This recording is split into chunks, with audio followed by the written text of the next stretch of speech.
السلام علیکم ورحمۃ اللہ وبرکاتہ۔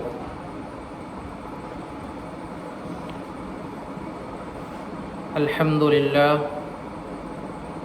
للہ نحمده ونستعینه ونستغفره ونؤمن به ونتوکل علیہ ونعوذ باللہ من شرور انفسنا ومن سیئات اعمالنا، من يهده الله فلا مضل له ومن يضلله فلا هادي له، وأشهد أن لا إله إلا الله وحده لا شريك له، وأشهد أن محمدا عبده ورسوله، أما بعد فإن خير الحديث كتاب الله، وخير هدي محمد صلى الله عليه وسلم، وشر الأمور محدثاتها، وكل محدثة بدعة، وكل بدعة ضلالة، وكل ضلالة في النار۔ فأعوذ بالله من الشيطان الرجيم، بسم الله الرحمن الرحيم، يا أيها الذين آمنوا اتقوا الله حق تقاته ولا تموتن إلا وأنتم مسلمون، يا أيها الناس اتقوا ربكم الذي خلقكم من نفس واحدة وخلق منها زوجها وبث منهما رجالا كثيرا ونساء، واتقوا الله الذي تساءلون به والأرحام إن الله كان عليكم رقيبا،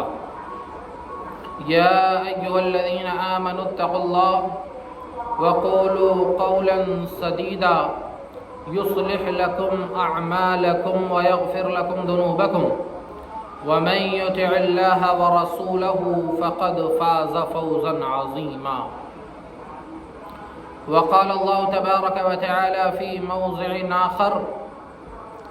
أعوذ بالله من الشيطان الرجيم، بسم الله الرحمن الرحيم، لله ملك السماوات والأرض يخلق ما يشاء يهب لمن يشاء إناثا ويهب لمن يشاء الذكور أو يزوجهم ذكرانا وإناثا ويجعل من يشاء عقيما إنه عليم قدير۔ رب اشرح لي صدري ويسر لي أمري واحلل عقدة من لساني يفقهوا قولي، ربي زدني علما، ربي زدني علما،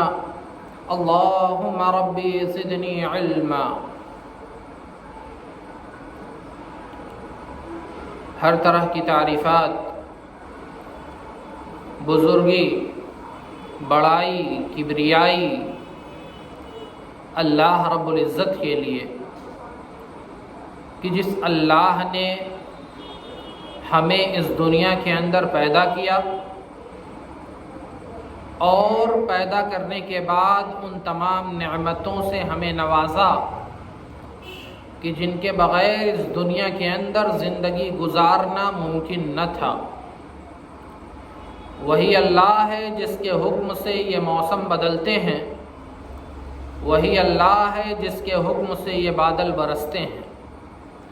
اللہ لا الہ الا هو الحی القیوم۔ اور بعدہ درود و سلام نازل ہو تمام انبیاء کرام پر، بالخصوص ہمارے آخری نبی جناب محمد الرسول اللہ صلی اللہ علیہ وسلم پر، کہ جس نبی آخر الزمان نے اپنی اس امت کے حق میں بڑی دعائیں کی، اپنی اس امت کے حق میں بڑی اذیتیں، بڑی تکلیفیں، بڑی پریشانیاں اٹھائیں، اپنی اس امت کے حق میں اپنے پتھروں پر، پشت پر پتھروں کی بارش برداشت کی، لیکن کبھی اس امت کے لیے اپنی زبان سے بد دعا نہ نکالی۔ اللہم صلی وسلم وبارک علیہ۔ خواتین ملت اسلامیہ، پیاری بہنوں، آج کے اس ہفتہ واری پروگرام کے اندر میں آپ حضرات کے سامنے بیٹیوں کی اسلام کے اندر کیا قدر و منزلت ہے اور قبل الاسلام بیٹیوں کا کیا حال تھا ہمارے معاشرے کے اندر، یعنی کفار و مشرکین بیٹیوں کے ساتھ کس طریقے کا رویہ اختیار کرتے تھے، ان کے ساتھ ان کا کیا طرز عمل تھا، بیٹیوں کی پیدائش پر ان کا کیا طریقہ کار ہوا کرتا تھا، اور اس کے بعد جب اسلام آیا، نبی کریم صلی اللہ علیہ وسلم کی بعثت ہوئی، اس کے بعد اسلام نے بیٹیوں کو کیا مقام و مرتبہ دیا، ان کی قدر و منزلت کو کس طریقے سے بڑھایا، انہی باتوں پر میں آپ آج حضرات کے سامنے قرآن و حدیث کی روشنی میں چند باتیں رکھوں گا۔ خطبہ مسنونہ کے اندر میں نے قرآن کریم کی 2 آیتیں کریمہ پڑھی۔ آئیے پہلے ہم یہ جان لیتے ہیں کہ بیٹیوں کی پیدائش پر بہت ساری جگہوں پر یہ دیکھنے کو ملتا ہے کہ اگر گھر کے اندر بیٹی کی پیدائش ہوئی تو بیٹی کی پیدائش کے بعد گھر والے اس سے خوش نہیں ہوتے، بلکہ جتنی خوشی لڑکے کی پیدائش پر ظاہر ہوتی ہے،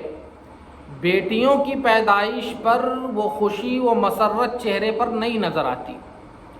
بہت ساری جگہوں پر، میں سب کو نہیں شامل کرتا اس میں، لیکن بہت ساری جگہوں پر یہ چیز دیکھنے کو ملتی ہے، اور بیٹیوں کی پیدائش کو معیوب سمجھا جاتا ہے،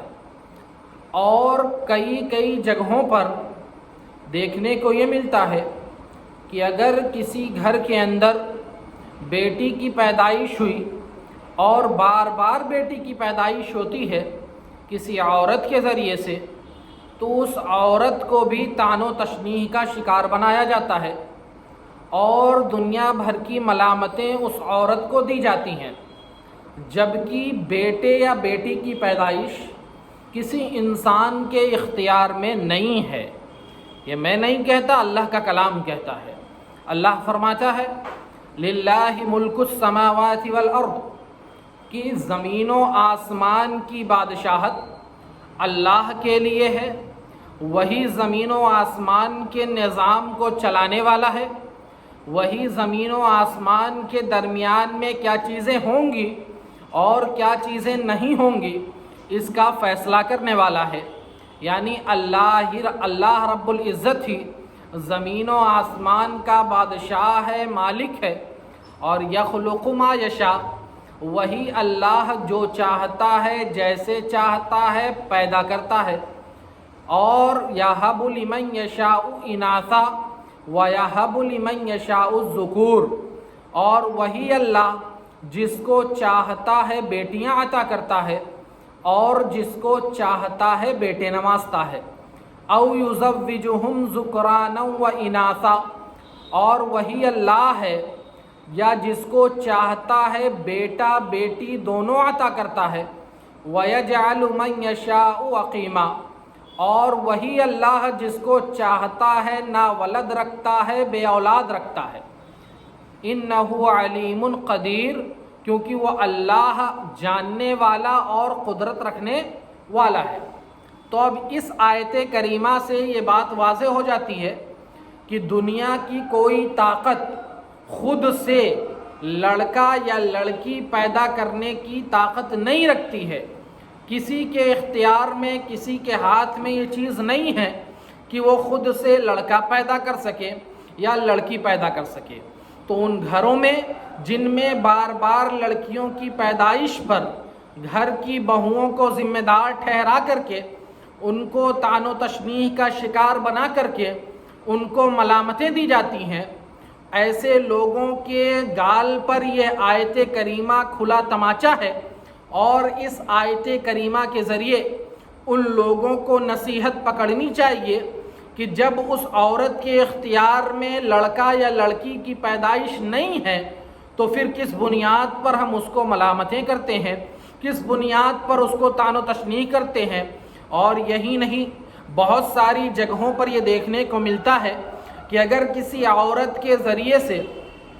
بار بار لڑکی کی پیدائش ہوتی ہے تو ایسے صورتحال میں وہ رشتہ ختم کر کے اس لڑکی کو طلاق دے کر کے گھر سے نکال دیتے ہیں۔ میرے اپنے ضلع کا ایک جیتا جاگتا واقعہ ہے۔ ہمارے ضلع سدھارتھ نگر جو اتر پردیش کے اندر ہے، اس ضلع کے اندر ایک مدرسہ، اور ہو سکتا کہ بہت سارے لوگ اس مدرسے کو جانتے بھی ہوں، سدھارتھ نگر کا بڑا نامی گرامی ادارہ ہے خیر العلوم کے نام سے، جو کہ ڈومریا گنج کے اندر ہے۔ اس مدرسے کے اندر، اس ادارے کے اندر ایک خالہ ملازمت کرتی تھی، یعنی ایک بوڑھی عورت تھی جو ملازمت کرتی تھی، اور ملازمت کر کے اپنی 5 بیٹیوں کی پرورش کرتی تھی۔ ایسا کیوں ہوا؟ اس کو ملازمت کرنے کی نوبت کیوں آئی؟ وجہ یہ تھی کہ اس عورت کی شادی جس گھر میں ہوئی، اس کے گھر کے اندر اس عورت کو 4 بچیوں کی پیدائش ہوئی، یعنی 4 پے در پہ لڑکیاں پیدا ہوئیں، اور جب 5ویں مرتبہ پھر لڑکی پیدا ہوئی تو اس کے شوہر نے اس کو گھر سے نکال دیا۔ تو یہ آیت کریمہ ایسے لوگوں کے لیے واضح نصیحت ہے، عبرت ہے، جو لوگ لڑکیوں کی بار بار پیدائش پر اس کو عورت کو ذمہ دار سمجھتے ہیں، عورت کو ذمہ دار ٹھہراتے ہیں۔ اب آئیے، کیا طرز عمل تھا نبی کریم صلی اللہ علیہ وسلم کی بعثت سے قبل؟ کیا رویہ اختیار کرتے تھے کفار و مشرکین لڑکی کی پیدائش پر؟ کہ جب کسی کے گھر میں کسی لڑکی کی پیدائش ہوتی تو وہ کیا طریقہ کار اختیار کرتے تھے، اور کس طریقے کا سلوک اس بچی کے ساتھ کیا جاتا تھا؟ قرآن کریم کے اندر اللہ تعالیٰ نے اس بات کا نقشہ کھینچا اور فرمایا، وَإِذَا بُشِّرَ أَحَدُهُم بِالْأُنثَىٰ ظَلَّ وَجْهُهُ مُسْوَدًّا وَهُوَ كَظِيمٌ يَتَوَارَىٰ مِنَ الْقَوْمِ مِنْ سُوءِ مَا بُشِّرَ بِهِ أَيُمْسِكُهُ عَلَىٰ هُونٍ أَمْ يَدُسُّهُ فِي التُّرَابِ أَلَا سَاءَ مَا يَحْكُمُونَ۔ اس آیت کریمہ کے اندر اللہ رب العزت نے کفار و مشرکین کے حال کو بیان کیا، اور کفار و مشرکین کے حال کو بیان کرتے ہوئے میرا رب فرماتا ہے کہ وَإِذَا بُشِّرَ أَحَدُهُم بِالْأُنثَىٰ، جب ان میں سے کسی کو لڑکی کی پیدائش کی خوشخبری دی جاتی، جب ان میں سے کسی کو لڑکی کی پیدائش کی اطلاع دی جاتی، یا کسی کے گھر میں جب لڑکی کی پیدائش ہوتی، تو ایسے صورتحال میں ان کا رد عمل کیا ہوتا؟ ان کے چہرے کے رنگ تبدیل ہو جایا کرتے تھے۔ ظل وجہہ مسودا وہو کظیم، مارے غم کے ان کے چہرے مرجھا جاتے تھے، سیاہ ہو جاتے تھے۔ یہ حال تھا کفار و مشرکین کا کہ جب ان کے گھر میں لڑکی کی پیدائش ہوتی تو ان کے چہرے غم کی وجہ سے کالے پڑ جایا کرتے تھے۔ اور یہی نہیں، یتوارا من القوم من سوء ما بشر بہ، وہ اپنی قوم کے اندر اپنی نگاہوں کو خود قوم سے چھپا کر کے، خود کو چھپا کر کے چلتے، اس خبر کے عوض میں جو بری خبر ان کو لڑکی کی پیدائش کے تعلق سے ملی تھی کہ لڑکی کی پیدائش ہوئی ہے، قوم والوں کے سامنے کیسے جایا جائے، یا قوم والوں سے نگاہیں کیسے ملائی جائیں، قوم والوں سے بات چیت کیسے کی جائے، قوم والوں کے درمیان میں کیسے چلا جائے، شرم کے مارے، عار کے مارے وہ چہرہ چھپا کر کے چلتے تھے، اور اپنے ذہن و دماغ کے اندر یہ بات لے کر کے چلتے، ایمسکہ علی ہون، وہ اس لڑکی کو عار سمجھتے، اس لڑکی کو شرمندگی کا باعث سمجھتے اور یہ سوچتے کہ اس عار کو لے کر کے، اس شرمندگی کو لے کر کے کیا میں اس کو پال پوس کر کے بڑا کروں، کیا اسی شرمندگی کے ساتھ میں اس کی پرورش کروں اور اسے بڑا کروں، ام یدسہ فی التراب، یا پھر اس شرمندگی سے چھٹکارا پا کر کے اس بچی کو، اس بیٹی کو زندہ زمین کے اندر درگور کر دوں، اس ننھی سی جان کو زندہ زمین کے اندر دفن کر دوں۔ الا ساء ما یحکمون، وہ کفار و مشرکین جو بیٹیوں کے تعلق سے اس طریقے کی باتیں اپنے ذہنوں میں لاتے تھے اور اس طریقے کا فیصلہ کرتے تھے، ایمسکہ علی ہون ام یدسہ فی التراب، اپنی بیٹیوں کو عار سمجھ کر کے ان کی پرورش کو عار سمجھتے تھے، ان کو زندہ زمین کے اندر درگور کرنے کے تعلق سے فیصلے کرتے تھے۔ ان فیصلوں کے تعلق سے میرے رب نے فرمایا الا ساء ما یحکمون، کیا ہی برا فیصلہ تھا ان کا جو بیٹیوں کے تعلق سے وہ فیصلے کرتے تھے۔ اسلام آیا، اسلام نے بیٹیوں کی قدر و منزلت کو بڑھایا، اسلام نے بیٹیوں کے وقار کو بلند کیا، اسلام نے بیٹیوں کے مرتبے کو بلند کیا اور ایسا بلند کیا، اسلام نے بیٹیوں کے مقام کو ایسے بلندی تک پہنچایا کہ جناب محمد رسول اللہ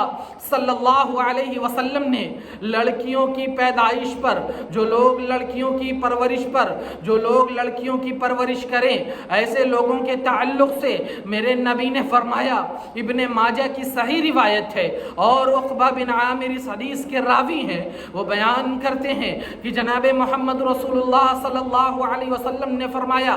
من کان لہ ثلاث بنات، جس کے پاس 3 بیٹیاں ہیں، فصبر علیہن، اور وہ ان بیٹیوں پر صبر کرے، وَأَطْعِمُهُنَّ، اور ان بیٹیوں کو کھلائے، وَسَقَاهُنَّ، اور ان بیٹیوں کو پلائے، وَكَسَاهُنَّ مِنْ جَدَّتِ، اور ان بیٹیوں کو اپنی طاقت کے مطابق پہنائے، ان کی پرورش کرے، انہیں کھلائے پلائے، ان کو اچھا علم و ادب سکھلائے، ان کو اچھی تعلیم و تربیت دے، اور پھر اخیر میں ان بچیوں کو اچھے گھرانے میں دیکھ کر کے ان کا رشتہ کر کے ان کا بیاہ کر دے تو کن لہ حجابا من النار یوم القیامت، روز قیامت جب کوئی کسی کا پرسان حال نہ ہوگا، روز قیامت جب چہار جانب یا رب نفسی نفسی کی صدا بلند ہوگی، ہر کوئی رب کے حضور حساب و کتاب میں مبتلا ہوگا، کوئی کسی کو پہچانتا نہیں ہوگا، ایسے عالم میں وہ بچیاں جن بیٹیوں کی پرورش تم نے دنیا کے اندر کی ہے، جن بیٹیوں کی پرورش تم نے اچھے انداز میں دنیا کے اندر کی ہے، جن بیٹیوں کی پیدائش پر تم نے صبر کیا ہے، جن بیٹیوں کو تم نے کھلا پلا کر کے بڑا کیا، ان کو علم و ادب سکھلا کر کے اچھا گھرانہ دیکھ کر کے ان کا شادی بیاہ کر دیا، تو وہ بیٹیاں روز قیامت کن لہ حجابا من النار یوم القیامت، روز قیامت وہ بیٹیاں تمہارے لیے جہنم سے آڑ بن جائیں گی، جہنم سے پردہ بن جائیں گی، جہنم سے حجاب بن جائیں گی، وہ بچیاں وہ بیٹیاں تم کو جہنم سے بچائیں گی۔ یہ فضیلت دی اسلام نے، یہ قدر و منزلت بخشی بیٹیوں کو اسلام نے، اور اسی پر بس نہیں کیا، اللہ کے رسول نے جب یہ روایت صحابہ کرام رضوان اللہ عنہم اجمعین کے روبرو بیان کی، ایک صحابی رسول دیکھیے شوق کتنا تھا، دین کی تعلیمات کو سن کر کے اس پر عمل کرنے کا شوق اور جذبہ کتنا تھا، اور کس طریقے سے آخرت کو سنوارنے کے تعلق سے لوگوں کے ذہنوں کے اندر فکر مندی تھی۔ ایک صحابی رسول کھڑے ہوئے اور کہا اللہ کے رسول آپ نے 3 بیٹیوں کی تعلق سے فرمایا ہے، میری 2 ہی بیٹیاں ہیں، کیا میں ان کی پرورش کروں؟ کیا یہ فضیلت مجھ پر بھی لاگو ہوگی؟ کیا یہ فضیلت مجھے بھی ملے گی؟ تو اللہ کے رسول نے فرمایا من عال جاریتین، جس کی 2 بیٹیاں ہیں اور ان 2 بیٹیوں کی حتی تبلغا، ان 2 بیٹیوں کی پرورش کی، ان 2 بیٹیوں کی پرورش کر کے ان کو کھلا پلا کر کے ان کو پہنا اوڑھا کر کے ان کو اچھا علم و ادب سکھلا کر کے اگر ان کے اچھے انداز میں پرورش کر دی تو گرچہ 2 ہی بیٹیاں ہوں، گرچہ 1 ہی بیٹی ہو، وہ روز قیامت تمہارے لیے جہنم سے آڑ بن جائے گی۔ یہ قدر و منزلت ہے۔ اور جہاں اسلام سے قبل اس معاشرے کے اندر بیٹیوں کی پیدائش کو عار سمجھا جاتا تھا، بیٹیوں کو زندہ زمین میں درگور کر دیا جاتا تھا، بیٹیوں کو زندہ زمین میں دفن کر دیا جاتا تھا، اللہ کے رسول صلی اللہ علیہ وسلم کے پاس ایک صحابی رسول آئے جن کا نام روایتوں کے اندر قیس بن عاصم بیان کیا گیا ہے۔ یہ وہ صحابی رسول ہیں، اللہ کے رسول کے پاس آئے اور اللہ کے رسول سے کہا، اے اللہ کے رسول، زمانے جاہلیت کے اندر مجھ سے ایک ایسا گناہ سرزد ہوا کہ مجھے سمجھ نہیں آتا کہ میں اس گناہ کا ازالہ، اس گناہ کا کفارہ کیسے ادا کروں۔ اللہ کے رسول نے کہا، اے قیس بن عاصم، جو معاملہ ہے وہ میرے سامنے بیان کرو، وہ معاملہ میرے سامنے ذکر کرو۔ کون سی ایسی چیز ہے جو تم کو کھائے جا رہی ہے؟ کون سی ایسی چیز ہے جو تم کو پریشانی میں مبتلا کیے ہوئی ہے؟ قیس بن عاصم نے کہا، اے اللہ کے رسول، زمانے جاہلیت میں یا اس دور میں جب بیٹیوں کی پیدائش کو عار اور شرمندگی کا باعث سمجھا جاتا اور بیٹیوں کی پیدائش پر ان کو زندہ زمین میں دفن کر دیا جاتا، اے اللہ کے رسول، میں نے اپنے انہی ہاتھوں سے اپنی 8 بیٹیوں کو زندہ زمین میں دفن کیا ہے۔ اے اللہ کے رسول، میں نے اپنی 8 بیٹیوں کو زندہ زمین میں دفن کیا ہے۔ اللہ کے رسول نے قیس بن عاصم کی زبانی جب یہ بات سنی تو اللہ کے رسول کے آنکھوں سے آنسو جاری ہو گئے۔ میرے نبی رونے لگے اور روتے ہوئے فرمایا، اے قیس، تم سے یہ گناہ تو سرزد ہوا ہے، ایسا کرو، ان گناہوں کے کفارے کے عوض میں تم 8 غلام خرید کر کے ان کو آزاد کر دو۔ قیس بن عاصم نے کہا، اے اللہ کے رسول، مجھ میں اتنی سکت نہیں کہ میں 8 غلام خرید کر کے ان کو آزاد کر سکوں۔ تو اللہ کے رسول نے کہا، اے قیس، اگر تم غلام نہیں آزاد کر سکتے تو ایسا کرو کہ تم 8 اونٹ ذبح کر کے لوگوں میں تقسیم کر دو۔ لہذا قیس بن عاصم نے 8 اونٹ خرید کر کے لوگوں میں تقسیم کیے۔ اسی طریقے سے ایک صحابی رسول ہیں، وہ کہتے ہیں کہ میں نے اللہ کے رسول سے کہا، اے اللہ کے رسول، زمانے جاہلیت کے اندر جب میں اسلام نہیں لایا تھا، مجھ سے ایسا گناہ سرزد ہوا کہ مجھے سمجھ نہیں آتا میں اس گناہ کا کفارہ کیسے ادا کروں۔ اللہ کے رسول نے کہا کہ بتلاؤ کیا معاملہ ہے۔ اس صحابی رسول نے کہا، اے اللہ کے رسول، کو زمانے جاہلیت کے اندر اسلام سے قبل میرے گھر میں ایک بیٹی کی پیدائش ہوئی، میں نے اس بیٹی کو ویسے ہی چھوڑ دیا۔ وہ بیٹی بڑی ہوتی گئی، یہاں تک کہ وہ بولنے لگی، اور جب میں گھر پر آتا تو وہ بیٹی بڑے پیار سے مجھے ابا ابا کہتے ہوئے پکارتی اور پکارتے ہوئے میرے پیچھے چل پڑتی۔ مجھے بڑے پیار سے وہ ابو جان کہہ کر کے پکارتی تھی۔ اے اللہ کے رسول، ایک دن میں گھر آیا، میں نے اس بیٹی کو آواز دیا، وہ بیٹی نکل کر کے آئی، اور نکل کر کے آنے کے بعد وہ میرے پیچھے پیچھے چل دی، میں اس کو آواز دیتا رہتا، ہمارے خوشی اور مسرت کے چلتے میرے پیچھے چلتی رہتی۔ اس کو نہیں پتا تھا کہ میرے ذہن میں کیا ہے، میرے دماغ میں کیا ہے۔ میں اپنے قبیلے کے ایک کنویں کے پاس آیا، میں نے اپنی بیٹی کا ہاتھ پکڑ کر کے اس بیٹی کو میں نے اٹھا کر کے کنویں کے اندر پھینک دیا۔ اے اللہ کے رسول، مجھے سمجھ نہیں آتا کہ میں اس گناہ کا کفارہ کیسے ادا کروں۔ اللہ کے رسول نے کہا، الاسلام یحکم ما کان قبلہ، اسلام لانے کے بعد جو گناہ تم نے اسلام سے قبل کیے ہیں، تم نے اسلام قبول کر لیا، اللہ نے ان گناہوں کو مٹا دیا۔ لیکن میرے بہنوں، ذرا غور کرو، اسلام سے پہلے کیا عالم تھا بیٹیوں کا، کیا رویہ اختیار کیا جاتا تھا بیٹیوں کے ساتھ، کیا طرز عمل اپنایا جاتا تھا بیٹیوں کے ساتھ۔ میری بہنوں، تم کو اسلام نے یہ مقام عطا کیا ہے، تم کو اسلام نے یہ قدر و منزلت عطا کی ہے، تم کو اسلام نے یہ رتبہ دلایا ہے۔ لہذا میں عزیز بہنوں، اپنی قدر و منزلت کو پہچانو، اپنے وقار کو سمجھو، اور جو لوگ بیٹیوں کی پیدائش کو عار سمجھتے ہیں، وہ اس حدیث کو، جس حدیث کے اندر جناب محمد رسول اللہ صلی اللہ علیہ وسلم نے بیٹیوں کی پرورش پر جہنم سے بچاؤ کا ذریعہ ان بیٹیوں کو بنایا، اس حدیث کو سن کر کے، اس حدیث کو سمجھ کر کے، اپنے دلوں میں بٹھا کر کے